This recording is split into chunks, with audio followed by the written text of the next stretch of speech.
Балалар, біздің қазіргі өткелі отырған сабағымыз әдебиет.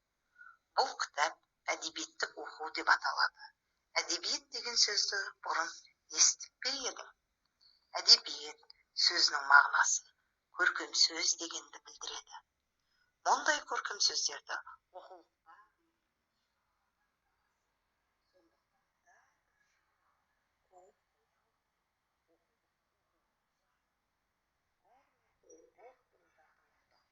қолданылған 2-3 көркем сөз қолдануға тырыс.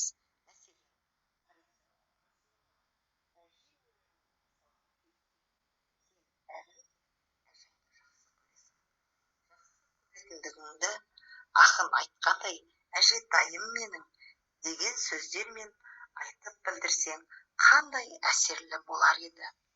Міне, осылайша әсерлі көркем сөздерді білдір.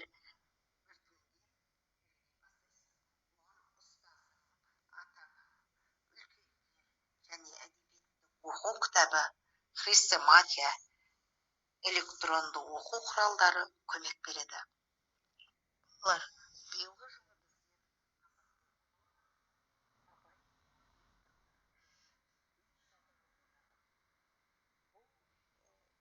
Сіздер де өз үлестеріңді қосыңдар.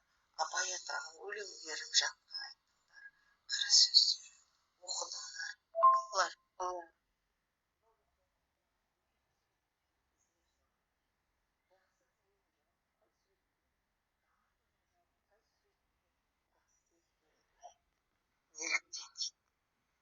Енді балалар, суретке қарайыңыз, сұраққа жауап береміз. Ал балалар, Абай атамыз ғылым таппай, мақтанбай өлеңін оқи отырып, біз Абай атамыздың жақсы, жаман туралы не айтқандығын түсініп білейік. Ғылым таппай, мақтанба, орын таппай, баптанба, құмарланып шаттанба, ойнап босқа күлме. 5 нәрседен қашып бол, 5 нәрсеге асық бол. Адам боламын десеңіз, оған қайғы жесеңіз, өсек өтірік мақтаншақ, еріншек бекер мал шашпақ, 5 дұшпанын десеңіз, талап етпек терең ой, қанағат ой, 5 асыл іс өтсеңіз.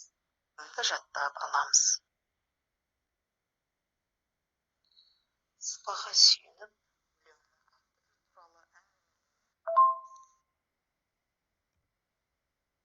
ал балалар, Абай атамыз ғылым таппай, мақтанбай өлеңін оқи отырып, біз Абай атамыздың жақсы, жаман білейік. Ғылым таппай, мақтанба.